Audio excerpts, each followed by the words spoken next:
ക്രൂശിക്കപ്പെട്ട ക്രിസ്തുവിനെ പ്രസംഗിക്കുന്നു. ദൈവ തിരുനാമത്തിന് മഹത്വം ഉണ്ടാകട്ടെ. നമ്മുടെ ചിന്താവിഷയം വാഗ്ദത്തം എന്നുള്ളതാണ്. ഒന്നാമത്തെ വാഗ്ദത്തം നിത്യജീവൻ എന്നുള്ളതാണ്. രണ്ടാമത്തെ വാഗ്ദത്തമാണ് സ്വാതന്ത്ര്യം. അതിനെക്കുറിച്ചാണ് ഞാൻ ചിന്തിച്ചു വരുന്നത്. സ്വാതന്ത്ര്യം. നാം എല്ലാം സ്വാതന്ത്ര്യം ആഗ്രഹിക്കുന്നവരാണ്. അനേകരും ആന്തരികമായ ചില ബന്ധനങ്ങൾ പെട്ടുകൊള്ളുകയാണ്. ശാപത്തിൻ്റെ ബന്ധനമുണ്ട്, പാപത്തിൻ്റെ ബന്ധനമുണ്ട്, പൈശാചികൻ്റെ ബന്ധനമുണ്ട്, നാശത്തിൻ്റെ ബന്ധനമുണ്ട്. അനേകം ബന്ധനങ്ങൾ ഓരോരുത്തരും ജീവിതത്തിലുണ്ട്. ഇന്ന് ഞാൻ വാട്സാപ്പ് മെസ്സേജ് നോക്കിയപ്പോൾ ഒരാൾ എഴുതിയിരിക്കുന്നു, സാറ് പറഞ്ഞ ബന്ധനങ്ങൾ എല്ലാം എൻ്റെ ജീവിതത്തിലുണ്ട്. ഇതെല്ലാം ഉണ്ട്. ശാപം. സാർ ഈ അടുത്ത സമയത്ത് ശാപത്തെക്കുറിച്ച് ഇങ്ങനെ പറയുന്നുണ്ടല്ലോ. സാറേ, ഞാൻ കാര്യം അതിനെ ശ്രദ്ധിച്ച് കേൾക്കുന്നുണ്ടെങ്കിലും ഞാൻ 3 നേരവും ടി വിയിൽ പ്രസംഗം കേൾക്കുന്നു. പക്ഷേ എനിക്ക് ഈ ശാപം അത് എങ്ങനെ മാറ്റേണ്ടതെന്ന് എനിക്ക് അറിയാൻ പാടില്ല. ഞാൻ പറഞ്ഞല്ലോ, പ്രസംഗത്തിൽ പറഞ്ഞല്ലോ, ശാപം മാറാനുള്ള മാർഗം എന്താണെന്ന്. യേശുക്രിസ്തുവിൻ്റെ തിരക്തം വന്നാൽ ശാപം മാറും. ക്രിസ്തു ഹൃദയത്തിലേക്ക് വന്നാൽ ശാപം മാറും. പൂർവികന്മാരുടെ കാലം മുതലേയുള്ള ചില ശാപങ്ങൾ പലരെയും വേട്ടയാടുന്നുണ്ട്, പൂർവിക ശാപങ്ങൾ. കാരണം മഴക്കാലത്ത് അല്ലെങ്കിൽ അക്രമപ്രവൃത്തികൾ ചെയ്തെങ്കിൽ, ആരെങ്കിലും വഞ്ചിച്ചെങ്കിൽ, ആരെങ്കിലും സ്വത്ത് തട്ടിയെടുത്തെങ്കിൽ, ഏറ്റവും ഹീനമായ വ്യഭിചാരം മുതലായ കാര്യങ്ങളിൽപ്പെട്ട് ജീവിതം തകർത്ത് കളഞ്ഞെങ്കിൽ, അതിൻ്റെ എല്ലാമുള്ള ശാപങ്ങൾ പിന്നാലെ ഒരു തലമുറയ്ക്ക് വരും. ഞാൻ പറഞ്ഞു കൊടുത്തു. ഞാൻ പ്രസംഗിക്കുമ്പോൾ പറയാറുണ്ടല്ലോ, പുറപ്പാട് 20:5, എന്നെ പയക്കുന്നവരിൽ പിതാക്കന്മാരുടെ അകൃത്യം 3-ാമത്തെയും 4-ാമത്തെയും തലമുറ വരെ മക്കളുടെ മേൽ സന്ദർശിക്കും. പിതാക്കന്മാരുടെ അകൃത്യം 3-ാമത്തെയും 4-ാമത്തെയും തലമുറ വരെ മക്കളുടെ മേൽ സന്ദർശിക്കും. അന്യായമായി സമ്പാദിച്ചാൽ നമ്മുടെ മക്കൾക്ക് അനുഭവിക്കാൻ കിട്ടുമെന്ന് വിചാരിക്കേണ്ട. അന്യായമായി നമ്മുടെ കയ്യിൽ എന്തെങ്കിലും ഉണ്ടായിപ്പോയാൽ, ലഭിച്ചു പോയാൽ നമ്മുടെ മക്കൾക്കത് കിട്ടുകയില്ലെന്ന് വെച്ചാൽ അവർ ദുരിതം അനുഭവിക്കേണ്ടി വരും, കടുത്ത ദുരിതങ്ങൾ അനുഭവിക്കേണ്ടി വരും. അതുപോലെ നാം ചെയ്ത ചില ദുഷ്കർമ്മങ്ങൾ, ചില ഭീകരമായ ദുഷ്കൃതികൾ, അതെല്ലാം വലിയ മഹാനാശത്തിലേക്ക് നമ്മുടെ മക്കളെയും തള്ളിവിടും. ഇത് പലരും അറിയുന്നില്ല. ഈ ശാപങ്ങൾ അതെല്ലാം മാറി സ്വതന്ത്രനായി തീരുന്നൊരു ഭാഗ്യമാണ് വാസ്തവത്തിൽ ക്രിസ്തു നമുക്ക് തരുന്നത്. അതാണ് ഗലാത്യ ലേഖനം 5-ാം അധ്യായം 1-ാം വാക്യത്തിൽ നിന്ന് വായിക്കുന്നത്. ക്രിസ്തു നമുക്ക് സ്വാതന്ത്ര്യം തരികയാണ്. നമുക്ക് വേണമെങ്കിൽ ആവശ്യക്കാർക്ക് എത്ര കൊടിയ ശാപങ്ങൾക്ക് അടിമയായാണെങ്കിലും, ഇത്ര ഭീകരമായ ശാപങ്ങൾക്ക് ഉള്ള അടിമത്തത്തിൽ പെട്ടതാണെങ്കിലും, ക്രിസ്തു ശാപമോക്ഷം തരും, ശാപം മാറ്റിത്തരും. ക്രിസ്തു പാപമോചനം തരും, പാപം മാറ്റിത്തരും. ക്രിസ്തു നാശം മാറ്റിത്തരും, നാശമുണ്ട് മാറ്റിത്തരും. തലമുറകളിലേക്ക് പടർന്നു കയറുന്നതായ ശാപവും നാശവും ദോഷവും എല്ലാം മാറ്റിത്തരാൻ യേശുക്രിസ്തുവിനെ ഹൃദയത്തിലേക്ക് സ്വീകരിച്ചാൽ മാത്രം മതി, വേറൊന്നും വേണ്ട. ഇത്രയും കാലം മുഴുവൻ പാപത്തിലും ശാപത്തിലോട്ടവനാണെങ്കിലും ഇന്ന് നിങ്ങൾ ഈ വാക്കുകളെ കേൾക്കുമ്പോൾ നിങ്ങളുടെ ഹൃദയം തുറന്ന്, കർത്താവേ, എൻ്റെ കുടുംബത്തിലേക്ക് നീ വരണമേ, അതിനെൻ്റെ ഹൃദയത്തിലേക്ക് നീ വരണമേ, എൻ്റെ ജീവിതത്തിലേക്ക് നീ വരണമേ. എൻ്റെ ഹൃദയത്തിലേക്ക് നീ വന്നാൽ നിന്നെ വഹിച്ചുകൊണ്ട് ഞാൻ എൻ്റെ കുടുംബത്തിലേക്ക് പോകും. ആ കുടുംബത്തിലും സ്വാതന്ത്ര്യം ഉണ്ടാകും. എൻ്റെ മക്കൾക്ക് സ്വാതന്ത്ര്യം ഉണ്ടാകും. എൻ്റെ മക്കളുടെ മക്കൾക്ക് സ്വാതന്ത്ര്യം ഉണ്ടാകും. തലമുറയായി അനുഗ്രഹിക്കപ്പെടും. 1000 തലമുറയോളം ദയ കാണിക്കുന്നതാണല്ലോ നീ പറഞ്ഞത്. അതുകൊണ്ട് കർത്താവേ, ഇന്ന് ഞാൻ ഈ വാക്കുകളെ കേൾക്കുമ്പോൾ നാഥ, നീ എൻ്റെ ഹൃദയത്തിലേക്ക് വരണമേ എന്ന് നാം പ്രാർത്ഥിക്കണം. ക്രിസ്തു ഹൃദയത്തിലേക്ക് വരണം. അതൊരു ശ്രേഷ്ഠമായ അനുഭവമാണ്. വേറെ വലിയ ബന്ധപ്പാടോ എന്തെങ്കിലും തരത്തിലുള്ളതായ പൈസ ചിലവോ എന്നുള്ള കാര്യമല്ലത്. ഹൃദയം തുറന്ന് ക്രിസ്തുവിനെ സ്വീകരിക്കുക. എനിക്ക് യേശുവിനോട് ജീവിക്കണം എന്നുള്ളതായൊരു ആഗ്രഹം വരിക. യേശുവിനോട് ജീവിക്കണം. ശാപത്തിന് ബന്ധമെന്ന് പറഞ്ഞാൽ സംശയരോഗം. ചിലപ്പോൾ അവർക്ക് ഭാര്യയെ സംശയം, ഭാര്യ എന്നേക്കാൾ കൂടുതൽ വേറെ ആരെയോ സ്നേഹിക്കുന്നുണ്ടെന്ന് തോന്നൽ, അല്ലെങ്കിൽ ഭർത്താവിനെ കുറിച്ച് സംശയം, എന്നേക്കാൾ കൂടുതൽ വേറെ ആരെയോ സ്നേഹിക്കുന്നുണ്ടെന്ന് സംശയം. അത് വെറും സംശയമാണ്. ആരും പറഞ്ഞു കൊടുത്താൽ തന്നെ സംശയമാണ്, അങ്ങനെ സംഭവം ഇല്ല, പേടിക്കണ്ട, നിങ്ങളുടെ ഭാര്യ നിങ്ങളെ തന്നെയാണ് സ്നേഹിക്കുന്നത്, വേറെ ആരും ഇല്ല, അല്ല നിങ്ങളുടെ ഭർത്താവ് നിങ്ങളെ തന്നെയാണ് സ്നേഹിക്കുന്നത്, വേറെ ആരുമില്ല എന്ന് പറഞ്ഞു കൊടുത്താലും അവർക്കത് ബോധ്യമാകില്ല. അത് ആ രോഗത്തിൻ്റെ ലക്ഷണം തന്നെയാണ്. അവർ ചികിത്സയ്ക്ക് സമ്മതിക്കുകയില്ല. മരുന്ന് ഡോക്ടർ നിർദ്ദേശിച്ചാൽ പോലും ആ മരുന്ന് കഴിക്കുകയില്ല. ശാപകരമായ ആ പാപത്തിൻ്റെ ആ ഭീകരമായ അടിമത്തത്തിൻ്റെ ലക്ഷണമാണത്. എനിക്ക് രോഗമുണ്ട് സമ്മതിക്കുകയില്ല, നിനക്കാ രോഗമെന്ന് പറയും. എന്നാൽ ബുദ്ധിയുള്ള മനുഷ്യൻ വാസ്തവം ചെയ്യേണ്ടത് അവൻ ഡോക്ടറെ കാണുക, ഡോക്ടർ നിർദ്ദേശം അനുസരിക്കുക. നിർദ്ദേശം പാലിച്ചാൽ ഈ ഭയങ്കരമായ ശാപത്തിൽ നിന്ന് മോചനം നേടാൻ പറ്റും. അനേകർക്ക് ഇതൊന്നും അറിയാൻ വയ്യ. ദൈവത്തിന് സ്തോത്രം. ചിലർ എനിക്കിപ്പോൾ രോഗമൊന്നുമില്ല, ഞാൻ മരുന്ന് ഇനി കഴിക്കുന്നില്ല എന്ന് പറഞ്ഞ് മരുന്ന് മുടക്കും. തെറ്റാണത്. മാനസിക രോഗത്തിന് മരുന്ന് കഴിക്കുന്നവർ മരുന്ന് മുടക്കരുത്. അനേക സംഭവങ്ങൾ എൻ്റെ മനസ്സിലുണ്ട്. ചിലർ വിവാഹം അടുത്തപ്പോൾ ആ മരുന്ന് ഉപയോഗിച്ച് നിർത്തി. കാരണം വിവാഹം അടുക്കാൻ പോകുന്നു, ഇപ്പോൾ രോഗമൊന്നുമില്ല, പ്രശ്നമൊന്നുമില്ല, സാധാരണ ബുദ്ധിയോടുകൂടി ഇതൊക്കെ നിൽക്കുന്നത്. വിവാഹം കഴിഞ്ഞ് 2-3 ദിവസം കഴിഞ്ഞപ്പോഴേക്കും ആ മരുന്ന് നിർത്തിയതുകൊണ്ടുള്ളതായ റിയാക്ഷൻ വന്നു. പിന്നെ വയലൻ്റായി, ഭയങ്കരമായ വയലൻ്റായി. പിന്നെ ഈ അടുത്ത ദിവസം വിവാഹം കഴിച്ച പെൺകുട്ടിയെ തല്ലാനും പല വിധത്തിൽ പീഡിപ്പിക്കാൻ തുടങ്ങി. പാവ പെൺകുട്ടി പേടിച്ച് ഓടി അവളുടെ അപ്പനും അമ്മയും വിളിച്ചു അവളുടെ വീട്ടിലേക്ക് പോയി. നടന്ന കാര്യം പറയുന്നത്. പ്രിയപ്പെട്ടവരെ, ഇങ്ങനെ ഈ സ്വഭാവത്തിൽ വരുന്ന മാറ്റങ്ങൾക്ക് പിന്നിൽ ഒരു ദുഷ്ടനായ പൈശാചികനുണ്ട്, സാത്താൻ്റെ തന്ത്രമുണ്ട്. പൈശാചികൻ മനുഷ്യരെ ഇന്ന് പീഡിപ്പിച്ചുകൊണ്ടിരിക്കുകയാണ്, നശിപ്പിച്ചുകൊണ്ടിരിക്കുകയാണ്. ഇങ്ങനെയുള്ള രോഗങ്ങൾ വരുത്തുന്നതും പിശാചിൻ്റെ തന്ത്രമാണ്. എന്നാൽ നിങ്ങൾ വിശ്വസിക്കൂ, നിങ്ങൾ പ്രാർത്ഥിച്ച് ജീവിതം കർത്താവിൻ്റെ കരങ്ങളിലേക്ക് കൊടുത്താൽ, എന്നേക്കുമായി യേശുവിനെ നിങ്ങളെ തന്നെ വിട്ടുകൊടുത്താൽ, നിങ്ങൾക്ക് തീർച്ചയായും ഇങ്ങനെയുള്ള പ്രതിസന്ധികളിൽ നിന്ന് മോചനം പ്രാപിക്കാൻ സാധിക്കും. പലരും അത് മനസ്സിലാക്കാൻ സാധിക്കുന്നില്ല. ഇപ്പം ഞാൻ ഈ പറയുന്ന വാക്കുകൾ തന്നെയും വേണ്ടതുപോലെ ഉള്ളിൽ കയറുന്നില്ല. ചിലർക്ക് കേൾക്കുന്നുണ്ട്, പക്ഷേ ഹൃദയത്തിലേക്ക് കടക്കുന്നില്ല. എനിക്കറിയാം, പലരുടെ ഉള്ളത്തിലേക്ക് ഈ വാക്കുകളുടെ അർത്ഥം കടന്നു വരുന്നില്ല. വലിയൊരു അപകടത്തിലും ശാപത്തിലും നാശത്തിലുമാണ് നിൽക്കുന്നതെന്ന് പലർക്കും മനസ്സിലാകുന്നില്ല. എന്നാൽ ഒരു ദിവസം മനസ്സിലാകും. നാം മരിക്കാറായി കിടക്കുമ്പോൾ മനസ്സിലാകും. മരിച്ചിട്ടില്ല, പക്ഷെ മരിക്കാറായി കിടക്കുമ്പോൾ മനസ്സിലാകും. അപ്പോൾ ശാപകരമായ അനേകം കാര്യങ്ങൾ നമ്മുടെ മുന്നിൽ ഒന്ന് അണിനിരന്ന് നിൽക്കും. വാട്ട് കംസ് ആഫ്റ്റർ ഡെത്ത് എന്ന് പറയുന്ന പുസ്തകത്തിൽ, വാട്ട് കംസ് ആഫ്റ്റർ ഡെത്ത്, മരണത്തിന് ശേഷമുള്ള ജീവിതം എന്നുള്ള പുസ്തകത്തിൽ അവിടെ ഡോക്ടർ മോറിസ് റൗലിങ്സ് പറയുന്നു. അത് പറയുന്നതാണ്, മരണനേരത്തോടടുത്ത് എല്ലാ തിന്മകളും അണിനിരന്ന് നിൽക്കുന്ന മുമ്പിൽ കാണും. വീട്ടുകാരോ സ്വന്തക്കാരോ വന്ന് നോക്കുമ്പോൾ മരിക്കാറായി കിടക്കുകയാണ്, ശ്വാസം വായു വലിച്ച് കിടക്കുകയാണെന്ന് പറയും, ആളറിയുന്നില്ലെന്നൊക്കെ പറയും. പക്ഷേ ആളറിയുന്നില്ല, ശരി, പക്ഷേ വേറൊരു ലോകത്ത് പ്രവേശിച്ചു കഴിഞ്ഞു. മരിച്ചു കഴിഞ്ഞില്ല, പക്ഷേ വേറെ ലോകത്തേക്കായി. ക്ലിനിക്കലി ഡെഡായില്ല, പക്ഷേ വേറെ ലോകത്തായി. അങ്ങേ ലോകത്തുള്ള കടന്നു ചെല്ലാനായിട്ട് തുടങ്ങുന്ന മനുഷ്യൻ ഭീകരമായ നരകത്തിലാണൊക്കെയാണ് പോകുന്നത്. അപ്പോൾ മനസ്സിലാക്കുന്നു, പക്ഷേ നിർവാഹമില്ല, ഇനിയിപ്പം രക്ഷപ്പെടാൻ നിർവാഹമില്ല. അപകടകരമായ രംഗത്തേക്കാണ് പോകുന്നത് മനസ്സിലാക്കുന്നു. ഭീകര സത്വങ്ങൾ, കറുത്തിരണ്ട സത്വങ്ങളൊന്ന് അവനെ കൂടിക്കൊണ്ട് വന്ന് നിൽക്കുന്നത് കാണുന്നു, പേടിച്ചു പോകുന്നു. ഭീകരന്മാരായ ദുരാത്മാക്കൾ വന്ന് നിൽക്കുന്നു. അവനെയും കൊണ്ട് അങ്ങ് നരകത്തിൻ്റെ ഭീകരതയിലേക്ക്, യാതനയിലേക്ക് പോകാൻ തുടങ്ങുന്നു. ഇത് മനസ്സിലാക്കുന്നു. ഈ രോഗിയായി മരിക്കാൻ കിടക്കുന്നയാൾ മനസ്സിലാക്കുന്നു, പക്ഷേ ഇനിയൊന്നും ചെയ്യാൻ നിർവാഹമില്ല. എന്തു പറഞ്ഞാലും നഷ്ടപ്പെട്ടു കഴിഞ്ഞു, കഷ്ടപ്പെട്ട് പോയി കഴിഞ്ഞു. ഇങ്ങനെയെല്ലാമുള്ള കെടുതികളിലേക്ക് പോകാതിരിക്കണമെങ്കിൽ നമുക്ക് ഇന്ന് സ്വാതന്ത്ര്യം വേണം. പൈശാചികളിൽ നിന്നുള്ള സ്വാതന്ത്ര്യം വേണം. സാത്താൻ്റെ അടിമത്തിൽ നിന്നുള്ള മോചനം വേണം. അനേകരെയും സാത്താൻ വിഴുങ്ങി കഴിഞ്ഞിരിക്കുകയാണ്, സാത്താൻ്റെ വായിലായി കഴിഞ്ഞിരിക്കുകയാണ്.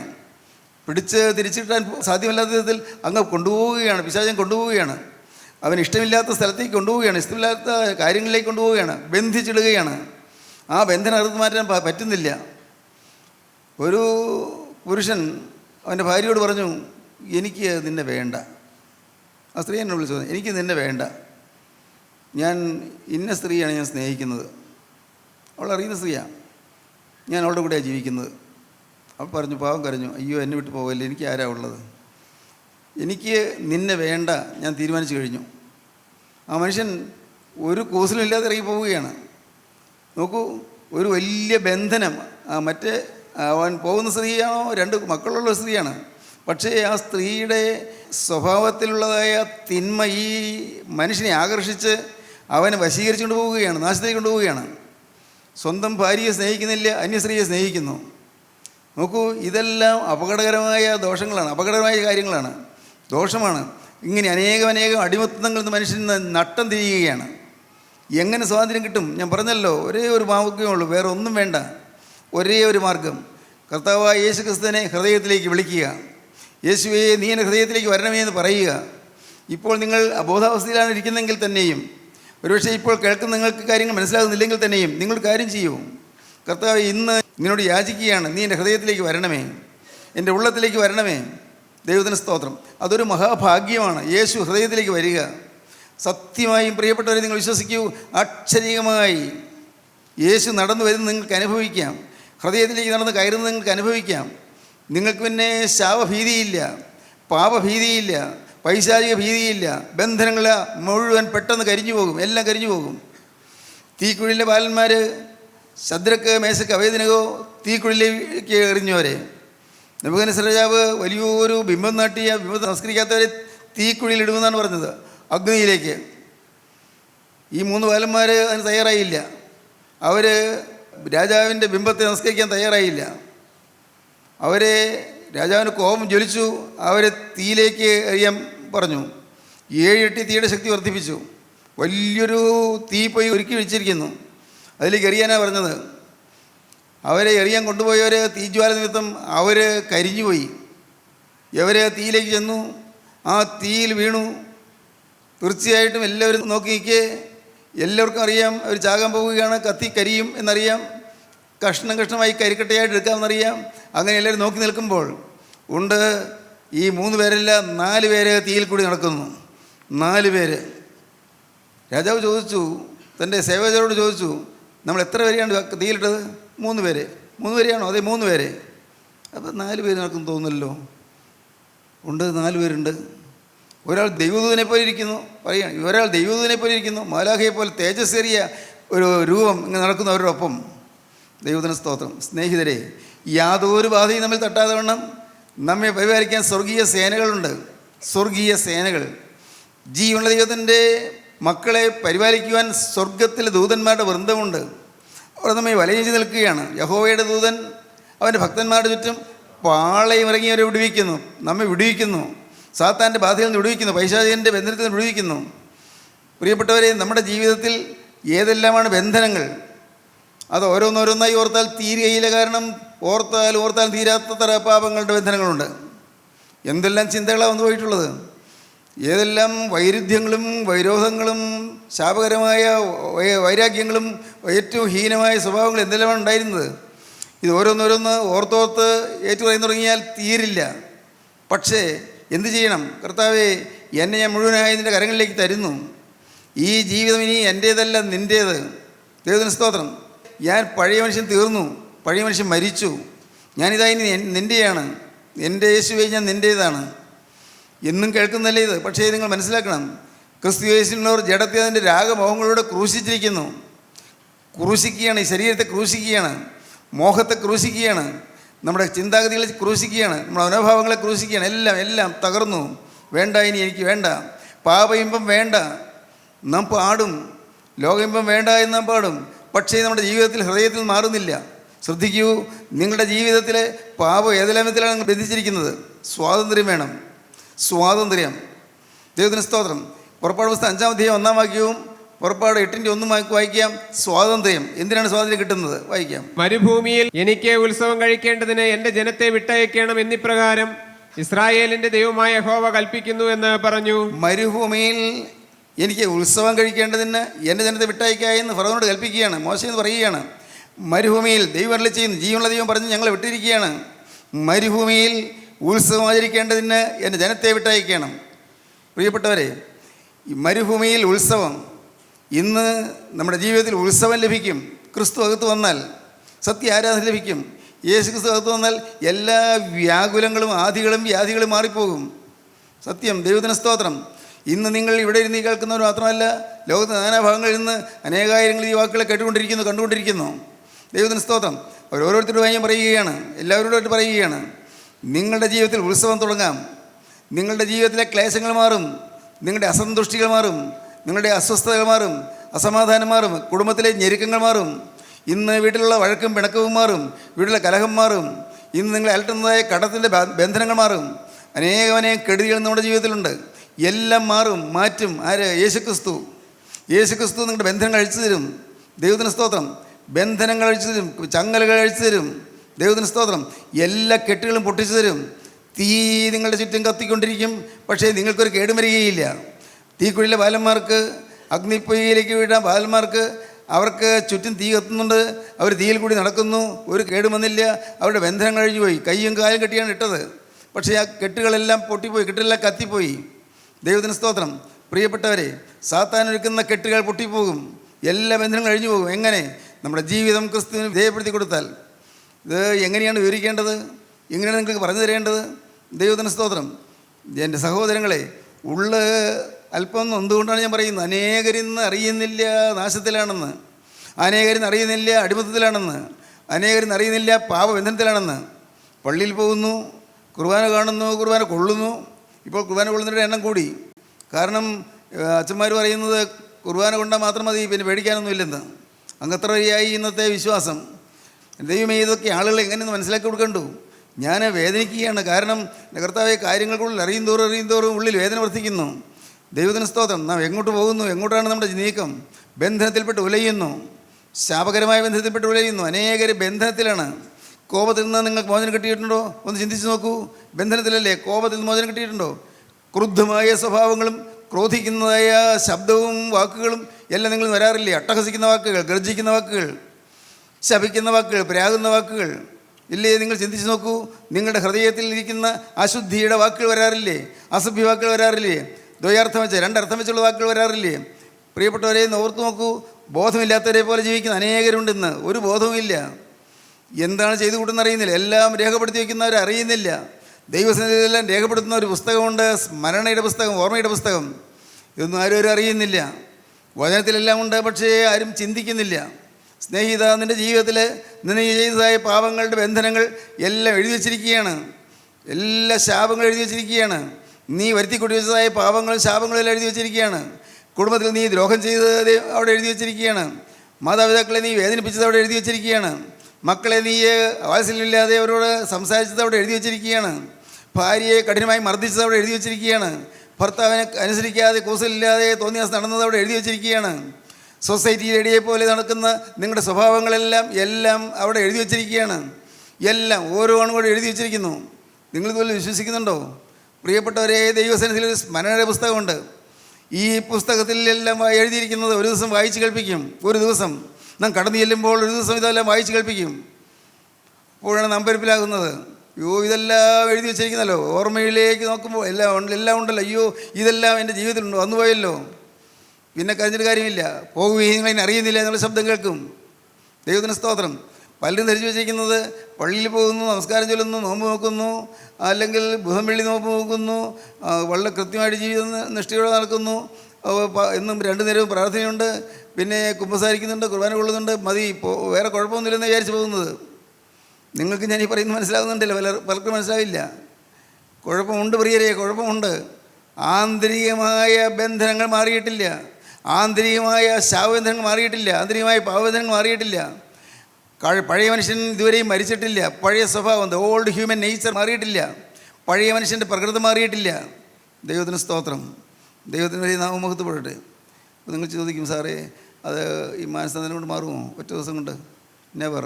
ഞാൻ പറയും, ഇല്ല, മാറില്ല. മാനസാന്തരപ്പെട്ടു, വചനം കേട്ടു, സ്വീകരിച്ചു, കർത്താവിനെ ഹൃദയത്തിൽ വരണമെന്ന് പറഞ്ഞു, കർത്താവ് വരികയും ചെയ്തു. പക്ഷേ ഈ സ്വഭാവം മാറുന്നില്ല. പ്രിയപ്പെട്ടവരെ, ഇത് നമ്മുടെ രക്തത്തിൽ അലിഞ്ഞു കിടക്കുന്ന ഒരു സ്വഭാവമാണ്. രക്തത്തിൽ അലിഞ്ഞു കിടക്കുന്നു. പൂർവികന്മാരിൽ നമുക്ക് വന്നതായ രക്തമുണ്ടല്ലോ, ആ രക്തത്തിൽ അലിഞ്ഞു കിടക്കുന്ന സ്വഭാവമാണ്.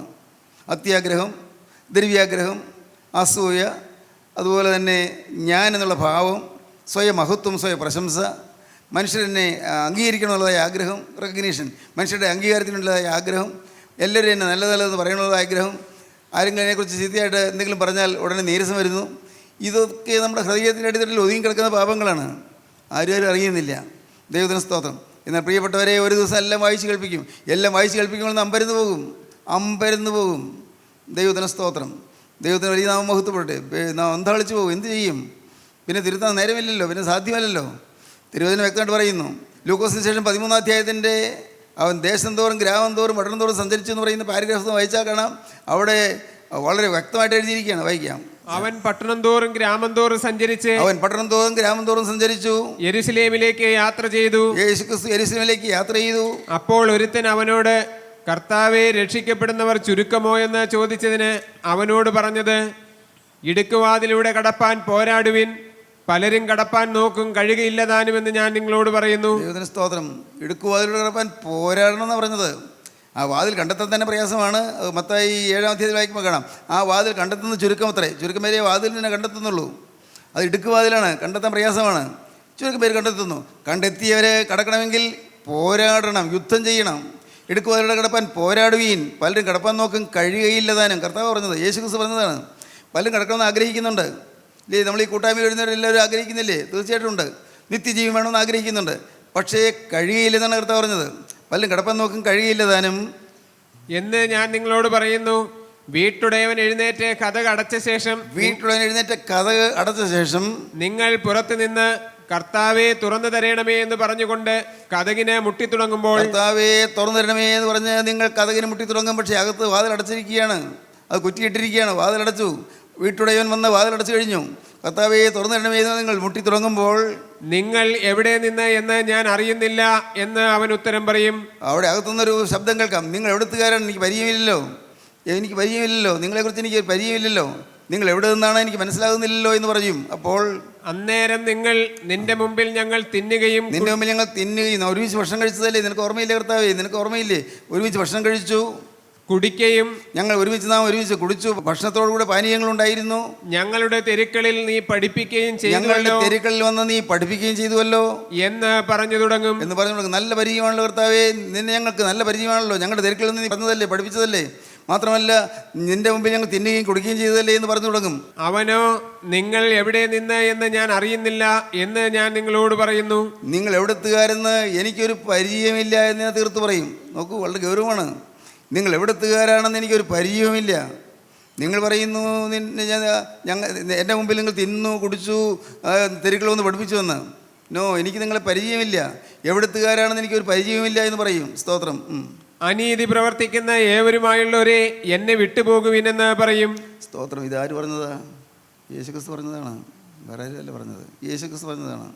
അനീതി പ്രവർത്തിക്കുന്ന ഏവരുമായുള്ളവരെ എന്നെ വിട്ടുപോകുവീരെന്നവരോട് തീർത്ത് പറയും. കർത്താവ് പറയുകയാണ്, അനീതി മാറിയില്ല. എൻ്റെ സഹോദരങ്ങളെ, ഞാൻ വളരെ ആത്മാർത്ഥതയോടെ നിങ്ങളോട് അപേക്ഷിക്കട്ടെ, അനീതിയെല്ലാം വിട്ടുകളയുക, തിന്മയെല്ലാം വിട്ടുകളയുക. വേണമെങ്കിൽ നിങ്ങൾക്ക് സാധിക്കും. വേണമെങ്കിൽ എന്തെല്ലാം തിന്മകളൊന്നും പോയിട്ടെങ്കിൽ എല്ലാം മാറ്റി കിട്ടും. നിങ്ങളുടെ ഹൃദയം ശുദ്ധമാക്കി കിട്ടും, ഹൃദയം വിശുദ്ധമാക്കി കിട്ടും. നിങ്ങളൊന്നും ചെയ്യണ്ട, യേശുവിന് കൊടുത്താൽ മതി. അന്ധകാരം മാറാൻ നിങ്ങൾ വെള്ളമൊഴിച്ച് പമ്പ് ചെയ്തിട്ട് കാര്യമില്ല. വെള്ളമൊഴിച്ച് തൂത്ത് കളഞ്ഞാൽ പോവില്ല, അന്ധകാരം പോവില്ല. അന്ധകാരം പോകാൻ നിങ്ങൾ കുറേയേറെ വെള്ളം പമ്പ് ചെയ്താലും ഫലമില്ല. എന്തെല്ലാം ചെയ്താലും അന്ധകാരം മാറില്ല. അന്ധകാരം മാറണമെങ്കിൽ വെളിച്ചം വരണം. വെളിച്ചമായി ക്രിസ്തുവിൻ്റെ ഹൃദയത്തിലേക്ക് വരണം. ഇന്ന് ഈ വാക്കുകളെ കേട്ടുകൊണ്ടിരിക്കുമ്പോൾ നിങ്ങൾ കർത്താവിനോട് പറയണം, കർത്താവേ, വെളിച്ചമായ യേശുവേ എൻ്റെ ഹൃദയത്തിലേക്ക് വരണമേ, അന്ധകാരാവൃതമായ എൻ്റെ ഹൃദയത്തിലേക്ക് യേശുവേ നീ കടന്നു വരണമേ, എൻ്റെ ഹൃദയത്തിൽ നീ പ്രവേശിക്കണമേ, എൻ്റെ ഹൃദയത്തിൽ നീ ഇരിപ്പുറപ്പിക്കണമേ, എൻ്റെ ഹൃദയത്തിൽ നീ വാസം ചെയ്യണമേ. നാഥ, നിൻ്റെ വിശുദ്ധമായ കുടിയിരിപ്പ് ഭവനമാക്കി നീ മാറ്റണമേ. ശുദ്ധമുള്ള റൂഹ്, ശുദ്ധമുള്ള നിൻ്റെ കുടിയിരിപ്പിൻ്റെ ഭവനങ്ങളാക്കി ഞങ്ങൾ നീ ചമയ്ക്കണമേ. ദൈവത്തിന് സ്തോത്രം.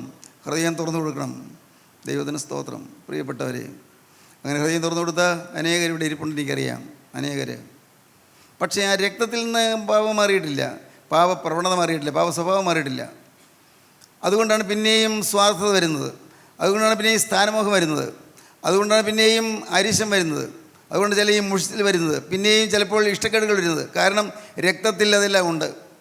പാവം വന്ന പാവം ക്ഷമിച്ചു തന്നു, പക്ഷേ ലംഘനം ക്ഷമിച്ച് കിട്ടിയെങ്കിലും പാവം മറച്ചു തന്നിട്ടേ ഉള്ളൂ. രക്തത്തിൽ നിന്നും പാവപ്രവണതയുണ്ട്. അതാണ് നമ്മുടെ പലരുടെയും അവസ്ഥ. ദൈവത്തിന് സ്തോത്രം. ഞാൻ പലപ്പോഴും പറയാറുള്ളതിലെന്നും പറയട്ടെ, ഞാനും അത് തന്നെയാണ് പ്രാർത്ഥിക്കുന്നത്. കർത്താവേ, മാനസാന്തരം കിട്ടി, ഇനി തന്ന ദാനമാണ്. വീണ്ടും ജന്മം കിട്ടി, ഇനി തന്ന ദാനമാണ്. പാവങ്ങളൊന്നും വരാതെ കർത്താവ് നീ കാക്കുന്നുണ്ട്, അതും നീ തന്ന ദാനമാണ്. പക്ഷേ കർത്താവേ, എൻ്റെ രക്തത്തിൽ പാവപ്രവണതയുണ്ട്, രക്തത്തിൽ പാവ സ്വഭാവമുണ്ട്. തക്ക സമയം വരുമ്പോൾ തലയുയർത്തുന്ന പാമ്പുണ്ട്. ആ പാമ്പ് ഇപ്പോൾ അടങ്ങി കിടക്കുകയാണ്. അകത്ത് തക്ക സമയത്ത് തല ഉയർത്തുന്നതായ ഒരു ഭീകരനായ പിശാചുണ്ട്. ആ സാത്താൻ്റെ വലയത്തിലാണ് ഞാൻ നിൽക്കുന്നത്. കർത്താവേ, നിൻ്റെ തിരക്തത്താൽ ഇപ്പോൾ എന്നെ പൊതിഞ്ഞുകൊള്ളണമേ. ഞാൻ പ്രാർത്ഥിക്കും, കർത്താവേ, എൻ്റെ തലച്ചോറിൻ്റെ രക്തം കൊണ്ട് മുക്കി വയ്ക്കണമേ എന്ന്. സ്തോത്രം. ഒരു വേണ്ടാത്ത ചിന്ത വരല്ലേ എന്ന്, അരുതാത്ത വികാരങ്ങളുടെ ഉത്ഭവിക്കല്ലേ എന്ന്. തലച്ചോറ് ക്രിസ്തുവിൻ്റെ രക്തം കൊണ്ട് അത് പൊതിഞ്ഞ് കവർ ചെയ്യണമെന്ന്. സ്തോത്രം. ദൈവത്തിന് വലിയ നാമമഹത്വപ്പെടട്ടെ. സ്തോത്രം. ഞാനും തികഞ്ഞവനായിട്ടല്ല നിങ്ങളോട് പറയുന്നു. പക്ഷേ എനിക്കറിയാം, ഒരു കാര്യം അറിയാം, ഞാൻ തികവിൻ്റെ പാതയിലൂടെ നീങ്ങുകയാണ്. തികവിൻ്റെ പാതയിലൂടെ എൻ്റെ യേശു എന്നെ നടത്തിക്കൊണ്ട് പോവുകയാണ്, തികവിലേക്ക് നയിച്ചുകൊണ്ട് പോവുകയാണ്. മരണം വരെയുള്ളൊരു പ്രോസസ്സാണിത്. ദൈവത്തിന് സ്തോത്രം. അതുകൊണ്ട് ഇന്ന് ഇത് കേട്ടുകൊണ്ടിരിക്കുമ്പോൾ നിങ്ങൾ സ്വാതന്ത്ര്യമുള്ളവരായി തീരുക. നിങ്ങൾ സ്വാതന്ത്ര്യമുള്ളവരായി തീർന്നാൽ നിങ്ങൾക്ക് ഉത്സവം ലഭിക്കും. ദൈവത്തിന് സ്തോത്രം. അത് പിന്നാലെ പറയാം, ഉത്സവം ലഭിക്കും. നിങ്ങൾക്ക് ഉത്സവം ലഭിക്കണമെങ്കിൽ നിങ്ങൾക്ക് സന്തോഷം ലഭിക്കണമെങ്കിൽ, നിങ്ങൾക്ക് സമാധാനം ലഭിക്കണമെങ്കിൽ, കുടുംബത്തിൽ സ്വസ്ഥത കിട്ടണമെങ്കിൽ, നിങ്ങളുടെ ജീവിതം ഭാസുരമാകണമെങ്കിൽ, ശോഭനമായ ഭാവി നിങ്ങൾക്ക് വേണമെങ്കിൽ ഇന്ന് നിങ്ങളുടെ ജീവിതം ക്രിസ്തുവിന് കൊടുക്കുക. ക്രിസ്തുവോടെ വന്ന് വസിക്കട്ടെ, ക്രിസ്തു നിങ്ങൾ വാഴട്ടെ, ക്രിസ്തു നിങ്ങൾ ഭരിക്കട്ടെ, ക്രിസ്തു നിങ്ങളെ നിയന്ത്രിക്കട്ടെ. അത്ഭുതകരമായ ശാന്തിയും സ്വസ്ഥതയും നിങ്ങളുടെ ഹൃദയത്തിൽ വിടർന്നു വരുന്ന നിങ്ങൾക്ക് അനുഭവിക്കാൻ സാധിക്കും. ദൈവത്തിന് സ്തോത്രം. ജീവനുള്ള ദൈവമേ, കരുണയുള്ള കർത്താവേ, മനോഹരമായ ഒരു ദിവസം ഞങ്ങൾക്ക് തന്നതിനായി സ്തോത്രം. ഇതുവരെയും നാഥ അവിടുന്ന് സമ്പൂർണ്ണ അധികാരമെടുത്ത് ഞങ്ങളുടെ മധ്യത്തിൽ അവിടുന്ന് തിരുവചനം തന്നതിനായി നന്ദിയോടെ സ്തോത്രം. എൻ്റെ മക്കളെ അവിടുന്ന് അനുഗ്രഹിച്ച് പറഞ്ഞയക്കണമേ കർത്താവേ. എല്ലാവരും യേശു ക്രിസ്തുവിൻ്റെ അത്ഭുത കൃപ അനുഭവിക്കുവാനും ക്രിസ്തുവിനെയും കൊണ്ട് ജീവിതം നയിക്കുവാനും കർത്താവേ ഈ മക്കൾക്ക് എല്ലാവർക്കും ഭാഗ്യം നൽകണമേ. അവിടുത്തെ രണ്ടാമത്തെ വേണ്ടി എല്ലാവരും ഒരുക്കണമേ. യേശു ക്രിസ്തുവിൻ്റെ അത്ഭുത നാമത്തിൽ പ്രാർത്ഥിക്കുന്ന കൃപയോടെ കേൾക്കണമേ. ആമീൻ. ഹല്ലേലൂയ.